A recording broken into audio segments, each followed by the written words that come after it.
बड़ी खबर आ रही है। कांग्रेस नेता राहुल गांधी ने भारतीय लोकतंत्र को लेकर बड़ा बयान दिया है। अमेरिका के कोलंबिया में राहुल गांधी ने कहा कि भारत में लोकतंत्र पर संपूर्ण हमला किया जा रहा है। राहुल ने यह दावा किया कि मौजूदा हालात में विपक्ष की आवाज दबाई जा रही है और संस्थाओं पर लगातार प्रेशर, दबाव डाला जा रहा है। राहुल गांधी का यह बयान विदेश की धरती से आया, जिससे राजनीति में अब हलचल तेज हो गई। आपको बता दें, 4 नेशंस की, साउथ अमेरिका के 4 देशों की यात्रा पर राहुल गांधी हैं। कितने दिनों के बारे में तो अभी नहीं खुलासा हुआ, कितने दिनों की यात्रा पर है, लेकिन कोलंबिया यूनिवर्सिटी में, और इसका जो मकसद है वो स्टूडेंट से मुलाकात करना और साथ ही साथ व्यापारियों से भी मुलाकात करना है।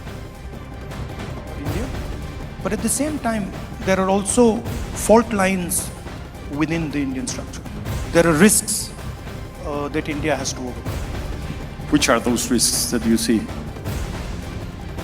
The single biggest risk is the attack on democracy that is taking place in India. Because India has multiple religions, multiple traditions, multiple languages, and India actually is a conversation between all its people. And different traditions, different religions, different ideas require space. And that the best method for creating that space is the democratic system. And currently there is a wholesale attack on the democratic system in India.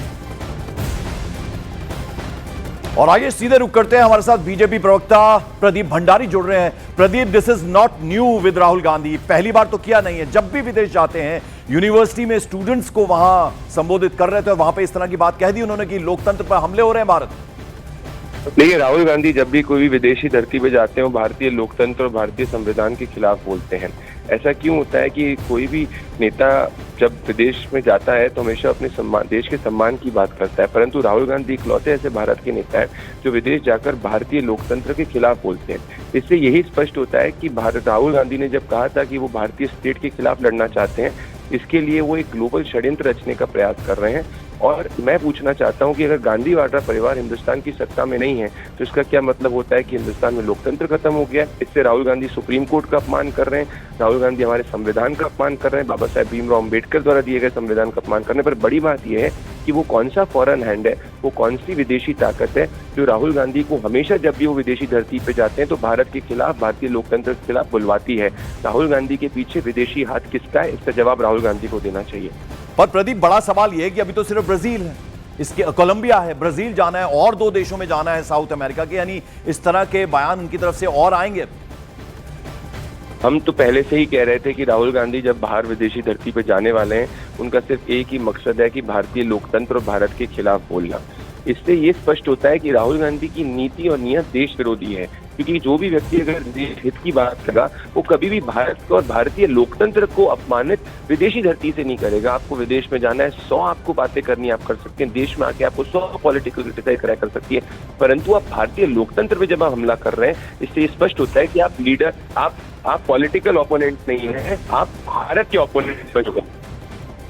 पर प्रदीप, आपको लगता है कि अब उन्होंने तो यह तक कह दिया कि संसद से लेकर मीडिया तक पर दबाव बना रही है सरकार, इसके पीछे मकसद क्या है राहुल गांधी का? क्यों इस तरह की बात जब भी विदेशी दौरा होता है राहुल गांधी करते हैं?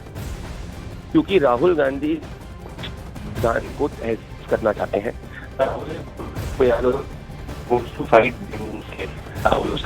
कि वो लोकतांत्रिक रूप से सत्ता में नहीं आते, तो अब वो हिंदुस्तान के लोकतंत्र पे ही हमला करना उन्होंने शुरू कर दिया है। याद करिए उन्होंने किस तरीके से जेनजी की बात अपने ट्वीट में करी थी। पूर्व के अंदर जॉर्ज सोरोस ने राहुल गांधी का पक्ष किया था। तो आज ये साबित हो चुका है कि राहुल गांधी एक लोकतांत्रिक व्यक्ति हैं जिसकी लड़ाई अब राजनीतिक नहीं परंतु उनकी लड़ाई भारतीय संविधान से है। इसके लिए वो thank you so much Pradeep Bhandari हमारे साथ जुड़ने के लिए। शहजाद पूनावाला ने इस पर क्या कहा है, जरा उनकी प्रतिक्रिया सुन।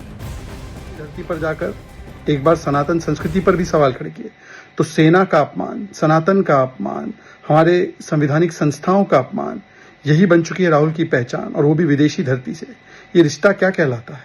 पावर पॉइंट 1 प्रेजेंटेशन किया, उसमें कोई तथ्य नहीं निकला, सुप्रीम कोर्ट से लेकर हर कोर्ट ने इसको रिजेक्ट किया, जो अनर्गल हिट एंड रन आरोप लगाए, फिर चले गए मलेशिया।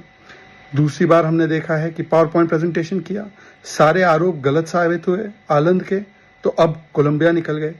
तो ये वैसे लीडर ऑफ ऑपोजिशन एलओपी है या लीडर ऑफ प्रोपेगेंडा एंड पर्यटन?